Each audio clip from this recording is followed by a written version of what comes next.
Thomas ചേട്ടനോട് ഇഷ്ടമില്ലാഞ്ഞിട്ടല്ല. നമ്മൾ രണ്ടുപേരും രണ്ട് ജാതിക്കാരല്ലേ സുഹേ? നമ്മൾ രണ്ടുപേരും ഈ ആശുപത്രി പണിക്കാരല്ലയോ? നീ ആണെങ്കിൽ പ്രശസ്തയായ ഒരു തൂപ്കാരി, ഞാനാണ് പ്രശസ്തനായ ഒരു അറ്റൻഡ്. തന്നെയുമല്ല, ഈ ആശുപത്രി വരുന്ന രോഗികൾക്കും രോഗത്തിനും വല്ല ജാതി വ്യത്യാസമുണ്ടോ? അല്ല, ഇനി ജാതി നോക്കിയാണോ രോഗങ്ങളെല്ലാം അവരെ കയറി പിടിക്കുന്നത്? അതിന് രോഗമാണ് തോമസ് ചേട്ടാ. നമ്മൾ രോഗികളാണോ തോമസ് ചേട്ടാ? പക്ഷേ നമ്മൾ രോഗികളെ അല്ല, താമസിയാതെ രോഗികളാകും. എന്റെ സുഭാഷിണി, വൈദ്യശാസ്ത്രത്തിന് പോലും പിടികിട്ടാത്തൊരു രോഗമല്ലയോ നമ്മളുടെ പ്രേമാകുല ഫിലാഡൽഫിയ. എന്തോന്നാ? അതിനെപ്പറ്റി എനിക്കും വലിയ വിവരമില്ല. ഇതിനൊരൊറ്റ നിവാരണ മാർഗമേ ഉള്ളൂ, പിടിക്കുന്നതിനെയും കൊണ്ടുപോവുക. നമ്മുടെ ഹാർട്ട് അറ്റാക്കും ബ്ലഡ് ക്യാൻസറും ഒക്കെ അങ്ങനെ പിടിക്കുന്നവരെയും കൊണ്ടങ്ങ് പോവും. പിടിക്കുന്നതൊക്കെ കൊള്ളാം, എന്നെയും കൊണ്ടുപോകുമോ? പിന്നെ തീർച്ചയായും. നിന്റെ ഈ സുഭാഷിതം കേൾക്കാനല്ലേ എന്റെ ഈ ജന്മം തന്നെ. അപ്പൊ എന്റെ ജന്മമോ എങ്ങനെ? വീണ്ടും വന്നോ അങ്ങനെ? ഇതേ, എനിക്ക് സുഭാഷിതം ഒന്നും കേൾക്കണ്ട. തൽക്കാലം ഒരു ബെറ്റ് വന്നു. എന്റെ പൊന്ന് രാഘവൻ ചേട്ടാ, ഈ വിവരം പുറത്ത് ആരോടും പറയല്ലേ. ഞാൻ ഡോക്ടറോട് പറഞ്ഞ് രാഘവൻ ചേട്ടന് 1 അല്ല 10 ബെഡ് ഞാൻ ശരിയാക്കി തരാം. വാക്കാണല്ലോ? ആ വാക്കാണ്. ഓ അപ്പൊ ഞാൻ പോട്ടോ? സുഭാഷിണി, അപ്പൊ ഇതെങ്ങനാ? ഇത് അങ്ങനെ. എന്താ ചേട്ടാ? അമ്മ എവിടെ? എന്താ മോനെ? ഇപ്പൊ രണ്ടുപേർക്കും തൃപ്തിയായല്ലോ. രണ്ടുപേരും കൂടി മനുഷ്യനെ സ്വൈര്യമായിട്ട് ജീവിക്കാൻ സമ്മതിക്കില്ലല്ലേ? എന്റെ സൗകര്യം കെടുത്താൻ ഇവിടെ പോയി എന്തുണ്ടായി? എന്തുണ്ടാകാനാ? നമ്മൾ ഒന്നും അറിയാത്തവർ നിൽക്കുന്ന കണ്ടില്ലേ? ചേട്ടൻ ഇന്നെന്താ? ഞാനൊന്നും ചെയ്തില്ലമ്മേ. ചേട്ടൻ ഇന്ന് ഇടത്തൂടായിരിക്കും എഴുന്നേറ്റത്. നീ ഒന്നും അറിഞ്ഞില്ലല്ലേ? നീയല്ലേ പറഞ്ഞത് ആ ശ്രീദേവിയെ നിന്റെ ചേട്ടത്തിയെ കൊണ്ടുവരണമെന്ന്? അമ്മ അതിനെ കൂട്ടി നിൽക്കുകയും ചെയ്തു. അവളുടെ ആഗ്രഹം അങ്ങ് പറഞ്ഞു പോയി മോനെ. എനിക്കും തോന്നി അത് നല്ലതാണ്. ഞങ്ങൾ പിന്നെ നിന്നോടല്ലാതെ മറ്റാരോട് പറയാനാ മോനെ? എന്നാലേ ഞാനതങ്ങ് നടത്താൻ പോവുക. ശ്രീദേവിയെ കല്യാണം കഴിക്കാൻ ഞാൻ തീരുമാനിച്ചു കഴിഞ്ഞു. സത്യമാണോ ചേട്ടാ? ശ്രീദേവി, മോളെ ശ്രീദേവി.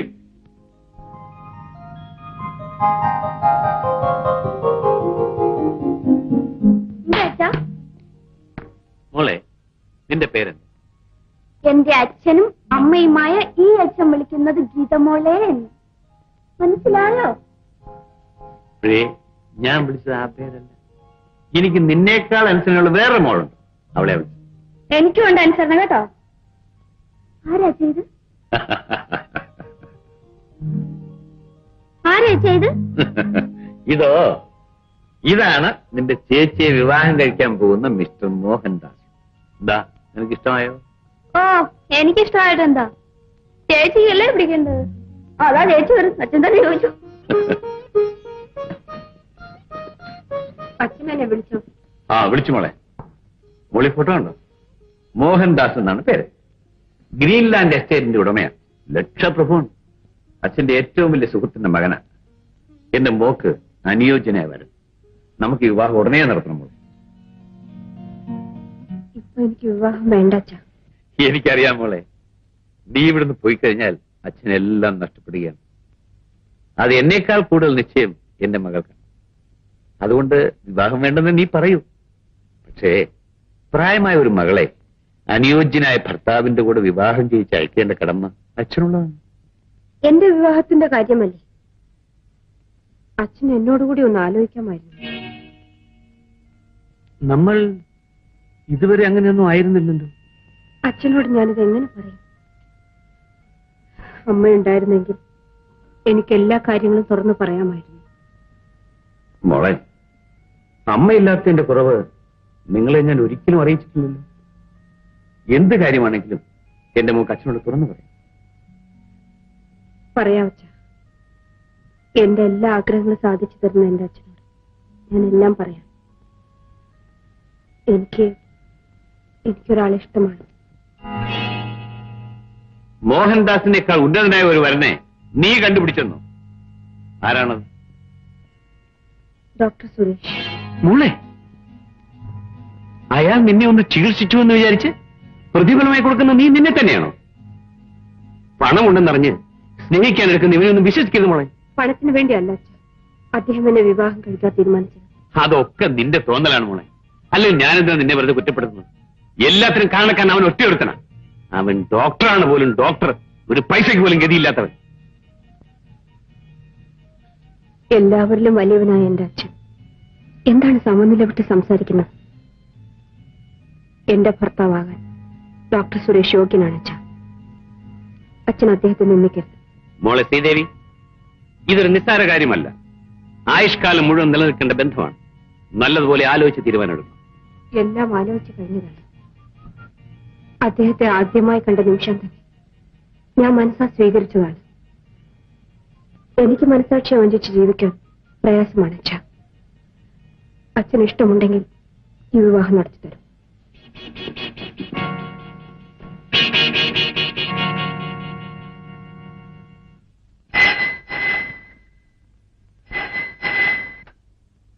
ഹലോ, അതെ, ആരാണ് സംസാരിക്കുന്നത്? ഉണ്ട്, ചേട്ടനെ വിളിക്കാം. ചേട്ടാ, മുല്ലശ്ശേരിന്ന് ശ്രീദേവി ചേച്ചിയുടെ അച്ഛൻ വിളിക്കുന്നു. ഹലോ, ഞാൻ ഡോക്ടർ സുരേഷാണ് സംസാരിക്കുന്നത്. ഞാൻ വൈകുന്നേരം 6 മണിക്ക് വരാം. ശരി, എന്നാൽ കാലത്ത് 10 മണിക്ക് തന്നെ വന്നേക്കാം. റൈറ്റ്. എന്തിനാ ചേട്ടാ വിളിച്ചത്? ഏതോ ഒരു അത്യാവശ്യ കാര്യം അദ്ദേഹത്തിന് സംസാരിക്കാനുണ്ടെന്ന്. എന്താ മോനെ എത്ര അത്യാവശ്യം? അമ്മേ, എനിക്കറിയാം. ഞാൻ പറയട്ടെ? എന്താ? ചേട്ടന്റെ കല്യാണ കാര്യം. ശരിയാണോ മോനെ? ഇതെങ്കിലും നടക്കുമോ? ഇവക്ക് വേറെ ജോലിയില്ല, കാര്യമൊന്നും പറഞ്ഞില്ല. നാളെ ചേട്ടനെ ഞാൻ ഡ്രസ് ചെയ്യിച്ചോളാം. നല്ല സിംപിളനായിട്ട് വേണം പോകാൻ. എല്ലാരും കൂടി എന്നെ ഒരു കാഴ്ച വസ്തുവാക്കുമ്പോൾ തോന്നുന്നല്ലോ.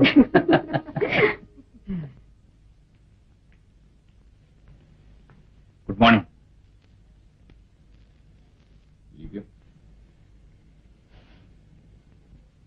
കുടിക്കാൻ ചായയോ കാപ്പിയോ കൂൾ ഡ്രിങ്ക്സോ? Thank you. എന്തോ അത്യാവശ്യ കാര്യം അറിയിക്കാനുണ്ടെന്ന് പറഞ്ഞല്ലോ. നിങ്ങൾ മരിച്ചുപോയ സ്കൂൾ മാസ്റ്റർ വാസുദേവന്റെ മകനല്ലേ? അതെ. ക്ഷയരോഗം പിടിപെട്ട് ചികിത്സിക്കാൻ പണമില്ലാതെയല്ലേ അച്ഛൻ മരിച്ചത്? അതെ. അമ്മ കടം വാങ്ങിയും തറവാട് വിറ്റും നിങ്ങളെ ഒരു ഡോക്ടറാക്കി. അതെ. ഇപ്പൊ ഇതൊക്കെ ഞാൻ അന്വേഷിച്ചറിഞ്ഞ കാര്യങ്ങൾ സത്യമാണോ എന്നറിയാനാണ്.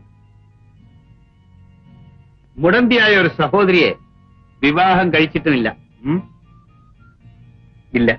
നിങ്ങൾക്ക് കിട്ടുന്ന ശമ്പളം കൊണ്ട് ഒരു കുടുംബം പുലർത്താൻ തന്നെ ബുദ്ധിമുട്ടല്ലേ? ഒരു പരിധിവരെ എന്നെപ്പോലുള്ളവർ അത് അനുഭവിക്കാൻ ബാധ്യസ്ഥരാണ്.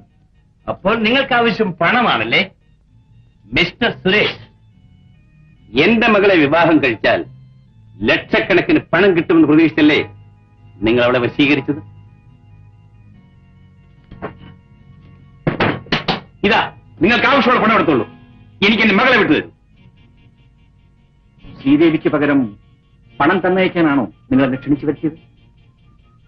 ഇതില്ലാതെ ശ്രീദേവി ഞാൻ കൊണ്ടുപോയാലും എന്റെ കൂടെ സുഖമായി തന്നെ ചെയ്യും.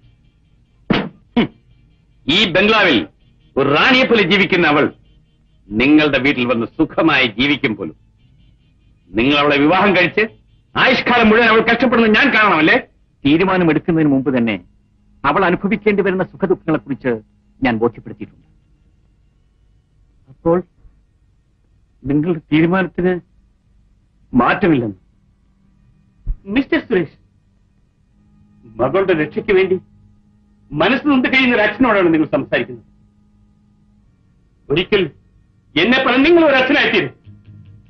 അന്ന് ശ്രീദേവിയെ പോലെ മകൻ നിങ്ങൾക്കുണ്ടെങ്കിൽ ഏതെങ്കിലും ഒരുത്തിന്റെ പ്രേമ ചാബല്യങ്ങൾക്ക് വശമതനായി അവളെ നിങ്ങൾ ബലിയാടാക്കുമോ സുരേഷ്? നിലത്തുപോലും വെക്കാതെ പൊന്നുപോലെ വളർത്തിയ എന്റെ മകളെ കണ്ണീര് കുടിക്കാൻ ഞാൻ അനുവദിക്കില്ല സുരേഷ്, അനുവദിക്കില്ല.